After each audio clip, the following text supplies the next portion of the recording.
Estamos de volta hoje falando sobre a Pesquisa Nacional de Saúde. Neste bloco, vamos conversar sobre diabetes com o endocrinologista e professor da Faculdade de Ciências Médicas, Levimar Rocha Araújo. Seja muito bem-vindo, Levimar, ao programa. Muito obrigado, um prazer estar aqui com vocês. Antes de a gente começar a falar dos resultados da pesquisa sobre diabetes, vou convidar você para assistir uma matéria que vai explicar o que é a diabetes tipo 1, tipo 2, para o pessoal de casa entender melhor. Perfeitamente. Bruno tem 33 anos e desde os 14 tem diabetes tipo 1. O publicitário conta que o diabetes chegou de uma vez, pegando toda a família de surpresa. Perdi muito peso, urinava e sentia muita sede, então são sintomas assim do diabetes, né? É uma doença relacionada ao aumento excessivo de açúcar na corrente sanguínea, né? A gente tem dois tipos de diabetes, mais conhecidos, que é o diabetes tipo 1, que é um diabetes que acomete mais crianças e adolescentes, normalmente, indivíduos magros. Bruno mudou um pouco a rotina de alimentação e hoje precisa aplicar diariamente insulina para controlar a doença. E claro, faz atividade física regularmente. Eu digo que a diabetes é uma irmã para mim, né? Eu tenho que cuidar dela para ela cuidar de mim. Então, se a gente estiver em sintonia, minha vida é normal e bem tranquila. Já Magno tem diabetes tipo 2. O aposentado de 69 anos descobriu a doença com 45. Com acompanhamento médico, nunca teve problemas. Eu vou cuidar desse problema com antecedência enquanto está iniciando para não deixar a situação se agravar. E o diabetes tipo 2, que acomete geralmente os indivíduos adultos depois dos 40, 45 anos de idade, quando estão associados com obesidade, principalmente obesidade abdominal. O aposentado conta que de vez em quando fica tentado com alguns alimentos. E você tem que ter uma força de vontade, porque às vezes você sai com a família, vai comer uma pizza, vai jantar fora, aí você vê lá um pudim, um doce assim gostoso e não pode comer aquilo. A Pesquisa Nacional de Saúde do IBGE mostrou que 11 doenças crônicas não transmissíveis são responsáveis por mais de 70% das mortes no Brasil. Dentre elas, o diabetes. Esse excesso alimentar, né, esse sedentarismo atual, muito fast food, inclusive está virando até um pouco do perfil do diabetes. E é preciso fazer o acompanhamento com o médico para controlar o diabetes. A falta de cuidado pode desenvolver doenças cardiovasculares e problemas na vista. Ao contrário do que muita gente acredita, quem tem diabetes não precisa viver com altas restrições. O que médicos e nutricionistas pedem é equilíbrio. É ter uma rotina adequada de atividades físicas aliada com uma alimentação balanceada. É equilibrar a ingestão dos nutrientes principais que a gente tem na alimentação, como o carboidrato, a proteína, as gorduras, de uma forma que não vai impactar negativamente no seu controle da glicose. Hoje, é fácil substituir alimentos e continuar tendo prazer na alimentação. Pão integral, arroz integral, as fibras, os farelos, né? Aveia, linhaça, granola zero açúcar. Então a gente tem hoje uma variedade muito grande desses carboidratos de lenta absorção e formas muito saborosas de consumir, por isso que o profissional vem a ajudar mesmo a adaptar a alimentação das pessoas de uma forma saborosa e saudável. Bom, Levimar, no dia da reportagem fiquei até surpreso que eu descobri que o diabetes tipo 1 pode acometer qualquer pessoa, inclusive indivíduos magros. Sim, o tipo 1 sim. O tipo 1 normalmente ele aparece em crianças, inclusive em recém-nascidos. A gente pode ter crianças com dias de vida e já desenvolver. Não é o habitual. O habitual é que apareça quando a gente mais necessita da insulina, que é na fase de crescimento. No período puberal, que a gente fala das crianças... Aquele estirão, que ela começa a crescer, o metabolismo está extremamente intenso. Então, nessa hora, a gente vai precisar realmente de mais glicose.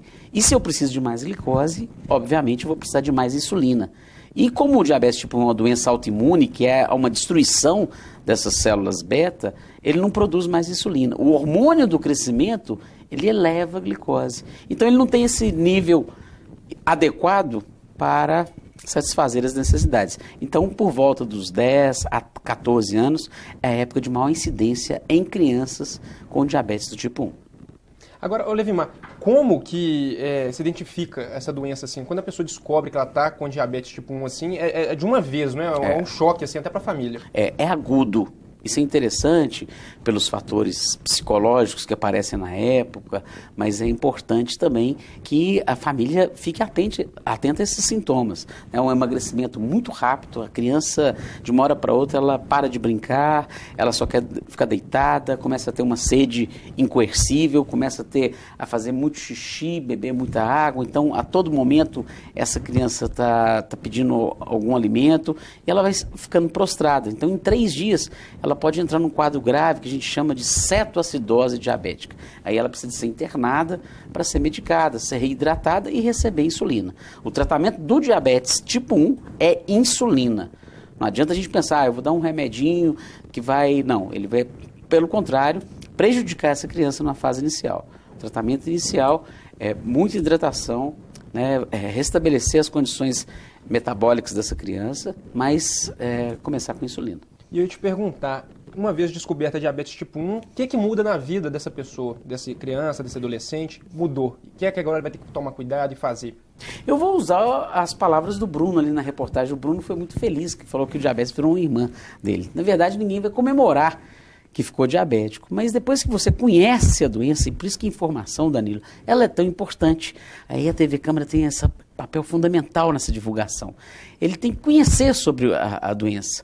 Ele sabe que ele vai ter algumas restrições, isso é verdade. Ele não vai poder ficar comendo toda hora. E quem pode fazer isso o tempo todo, né? Então, eu falo que o diabetes, quando ele é bem controlado, ele deixa de ser uma doença e passa a ser um estilo de vida. E isso passa a ser muito mais interessante. Porque ele vai ter alimentação no horário certo, como a nutricionista falou tão bem ali, ingerir mais fibras, né? Ter uma alimentação mais rica isso é o que em todo mundo fibras. tem que fazer, Todo né? mundo deveria fazer. Durante essa reportagem, a gente estava comentando ali, passou um rapaz correndo. Então, quer dizer, ter uma atividade física frequente, o dia que ele faz atividade física, ele pode usar menos insulina. Então, essa ação conjunta é que vai levar a um melhor controle. Claro, aquele que for descuidado, não estou sentindo nada, ele acostuma com os níveis elevados de glicose. Aí ele vai ter complicações no futuro. Por isso que é importante a visita frequente ao médico, ao nutricionista, ao profissional que pode atender, ao psicólogo, ao fisioterapeuta, para ele ter toda essa avaliação global. E à medida que ele vai conhecendo o corpo, fica mais fácil dele levar uma vida tranquila. É importante também nessa hora cuidar da família, porque normalmente são crianças e a família se culpa muito. Por que ele ficou diabético? Por que meu filho? Será que eu fiz o que errado? O que eu fiz de errado? Não fez nada de errado. O diabetes tipo 1 não tem essa característica genética, ele não herdou isso. Ele é uma doença autoimune. As doenças autoimunes, elas não são herdadas. Vai aparecer a qualquer momento, né? E não tem como a gente prevenir o diabetes do tipo 1 por enquanto. Então é importante conscientizar essa família, a família toda fica diabética, mostrar que não é um bicho de 7 cabeças, que fazer uma alimentação saudável para todo mundo vai ser interessante. Vai ter que medir mais a glicose, igual a gente viu o Bruno medindo ali na reportagem, né? Vai ter que aplicar insulina toda hora que ele for alimentar e vai aplicar uma insulina que a gente chama de insulina basal, que ela dura 24 horas para fazer a cobertura das necessidades do indivíduo daquele dia. Agora, Olevimar, o diabetes tipo 2, que, como o Hamilton falou na reportagem, era muito comum entre pessoas entre 40 e 45 anos, essas pessoas mais velhas com algum problema de obesidade, principalmente abdominal. Hoje em dia já mudou. O que está acontecendo? Por que a diabetes está mais recente, tipo 2, em pessoas mais jovens também? O que está acontecendo é que houve uma inversão da nossa alimentação e, inclusive, da nossa atividade física. A grande epidemia da obesidade, ela levou a um diabetes tipo 2 cada vez mais precoce. Hoje nós temos adolescentes com diabetes. Não vou falar que existem crianças com diabetes ainda, que a incidência é muito pequena, não dá tempo da história natural da doença se manifestar.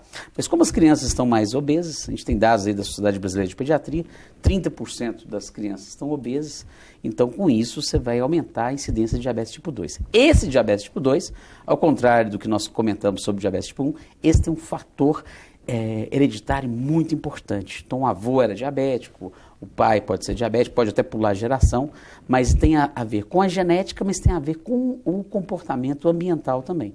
Então é o que o Hamilton comentou ali na reportagem, os junk foods, fast foods, a gente comendo muito mais gordura e cada vez mais sedentários. Hoje Eu tenho preguiça de se cuidar. A gente está preso dentro das nossas casas, né? Então as crianças não vão sair mais para brincar de pique-esconde na rua, de cobra cega, de mãe da rua, né? Não vai Até ter porque mais também isso. É perigoso, né? Fica Justamente. difícil. Olha, a Pesquisa Nacional de Saúde mostrou que 6,2% da população brasileira, mais ou menos 12 milhões de pessoas, tem diabetes, seja tipo 1 tipo 2. Estimativas da OMS mostram que no mundo devem ter pelo menos 232 milhões de pessoas. É um problema que é globalizado, não é só brasileiro, todo mundo tem que preocupar. Todo mundo tem que preocupar, e principalmente os países emergentes, que essa incidência aumenta. A gente vê que os países nórdicos têm uma incidência maior de diabetes tipo 1. Procura-se uma causa imunológica, mas em relação ao tipo 2 está associada realmente à epidemia da obesidade. A gente vê que quanto mais obesa essa população, e o IBGE também mostra isso, 50% da população brasileira está com sobrepeso, então a gente está tendo esse sobrepeso cada vez mais precoce, inclusive com as crianças, com os adolescentes. Então é um motivo de preocupação, sim, a merenda escolar, o tipo de atividade física, incentivar mais a atividade física nas escolas. O hábito alimentar dentro de casa. Dentro de casa, não comer na frente da televisão. Televisão é importante, mas está assistindo a TV câmera ali, desliga a televisão na hora da refeição, né? Isso que eu ia te perguntar também, por exemplo, assim, o pessoal trata diabetes como um bicho de 7 cabeças, não pode comer nada, tem que ter altas restrições. A gente viu na reportagem com a nutricionista explicando que não é bem assim, que dá para substituir por coisas. Hoje já existem alimentos saudáveis e que são assim, gostosos, que dá para satisfazer o gosto das pessoas. Mas assim, o que tem que mudar principalmente na pessoa, assim, na casa da pessoa, para ter esse controle fácil, sem estresse, sem muita preocupação? A primeira coisa é ter disciplina e foco no horário dessas refeições. Tem que estabelecer padrões de refeição. O café, o almoço e o jantar são as 3 refeições principais. A gente pode ter o que a gente chama de colações. 3 colações, né, que são alimentações intermediárias. A gente não passar longos períodos. O nutricionista gosta muito de falar para alimentar de 3 em 3 horas. Elas estão certas. Mas você pode colocar aí um hiato de meia hora antes ou meia hora depois, mas sempre lembrar que na hora da refeição é importante mastigar bem, incluir as fibras, que ela falou muito bem na reportagem. A fibra diminui a absorção do carboidrato, então a glicose sobe menos. Isso são coisas interessantes que pode ser feitas no dia a dia. Ingerir bastante água, que isso vai fazer com que o peristaltismo intestinal funcione melhor, então essa pessoa vai ter uma alimentação mais saudável, né? E fazer aquela alimentação farta. A gente tinha o melhor prato do mundo, era o brasileiro. O que nós brasileiros comíamos? Arroz, feijão, salada e um pedaço de carne, né? Um bife, né? Ou de frango, ou de boi. Então, o que acontece hoje? Hoje a gente está comendo muito rápido, então abusando da gordura. De massa, gordura mesmo de carne. E isso é o tempo todo. Então, se a gente volta para aqueles hábitos antigos, mas mastigar devagar, comer devagar, né? Não está ali preocupado, o momento da refeição hoje, quando a família junta, né? Está na hora, o pai cobrando do filho, como é que foi a escola? Como é que foi isso? Você tem que ir no banco hoje. A esposa conversando com o marido. Então, é um momento de serenidade, de tranquilidade, não de agitação. A gente tem que lembrar de parar para alimentar. O jornalista e o médico comem muito mal, né? A gente está sempre comendo em pé, correndo, com pressa. Então, a gente tem que mudar esses hábitos nossos também. Muito obrigado, viu, Levimar, pela participação no programa. Um dia, você podendo retornar, para a gente continuar. Um maior prazer. Eu trouxe os aparelhinhos para mostrar, se a gente tiver um tempinho. Infelizmente, agora acabou mesmo o tempo, fechou o tempo. Vai ficar para uma próxima mesmo. Obrigado. Só chamar então, tá? E o Câmara Entrevista fica por aqui e até o nosso próximo encontro.